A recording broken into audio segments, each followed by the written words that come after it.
This park will be the first water access in Escambia County that was designed from start to finish as an ADA compliant access to the water here in Escambia County. This is the standard for the way we're going to be doing business going forward in Escambia County. There's a lot to be said for that, and really proud of that fact. The fact that we're building a park here where there's something in this park for everybody from 9 months to 99 years. The whole life cycle of people who live here on Innerarity and around it will be able to call this park their own. But one of the things that I am the most proud of about this park is that before this idea got started, there was a multi-story condo tower approved to be built on this site, which would have meant tearing down most of the trees that you see around you. I don't know who would have ever thought that was a good idea. I don't know who ever thought that was a good fit for Innerarity. But that's not who we are here in Innerarity. So the fact that there's not a tower going in here, but instead a park that is for all of us here, all the locals, this is a locals park. Yay! That tells me that in Escambia County, we are doing the things that are reflective of who we are as a society now. And I could not be more proud than to just have a small part being a part of that. There are a couple of folks that brought this thing to fruition. I want to give each of them the opportunity to come up here and take the microphone before we actually do the shovel in the ground moment. I guess that's very important to the press that we do that, so we'll make sure that we do that for you. First person that I would like to introduce is Kate Brown. Kate, come on up. Thank you, Commissioner. Hey everybody, this is an exciting day for me, and I hope for you too.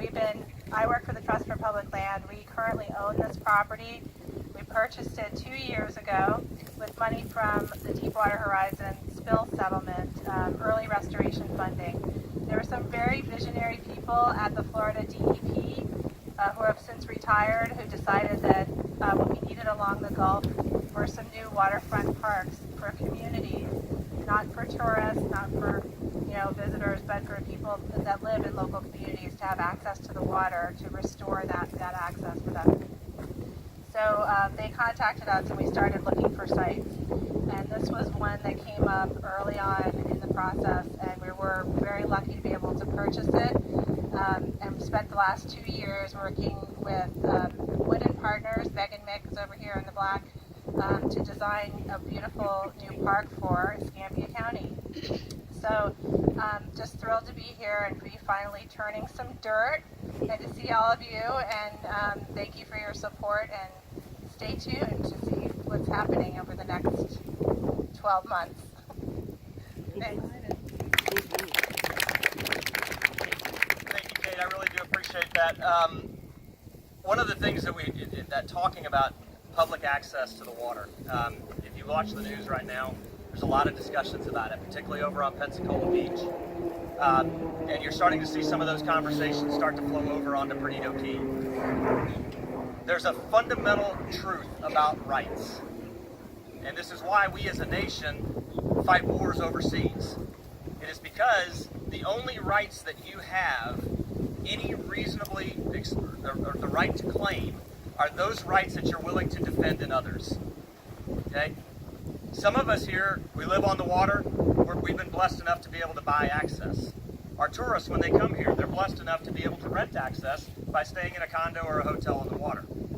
But we have an obligation as a society and as a community to put our public money to guarantee that every citizen, regardless of where they are in their station in life, every citizen has access to this water. Only by guaranteeing that right to everybody else will we be able to guarantee it for ourselves as well. So I hope that this park and parks like this are going to be the standard throughout Escambia County. And as we start to move forward with buying access out on Perdido Key, that I'll be able to get the support of our community that is one of the best things that we can spend that BP oil money for. Now, when we do these shovel in the ground moments, I've always been surprised by these and always thought about them when I see them.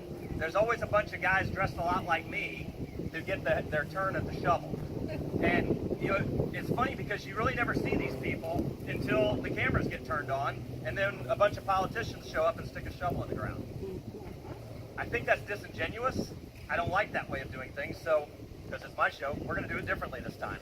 So what I'm going to do is ask that the actual staff members who who shepherd this thing through from a good idea to reality, come up here and take your places on the shovels. So, Kate, come on up. Come on, you know who you are. Tim, you're not getting away with being behind it. For those that don't know, Tim Day is our environmental guru for Escambia County in just about all things related to beach mice and all other, anything involving the environment and our stewardship responsibilities here in Escambia County. Tim Day is always right there front and center on those issues. He's usually the one taking the barbs from the commissioners, and then he's the one who corrects us and makes us much smarter when the cameras are turned off. So, Tim, it's guys like you, guys like these staff members here, that actually do the work of government. They never get their time on the TV. You never really see these folks, but these are the people who actually make the government work, not commissioners, and certainly not politicians and legislators. We do our part, but without these guys, nothing that we do on that dais makes sense. So please, everybody, take a shovel. All right. Get this thing going. Look at that. He knows just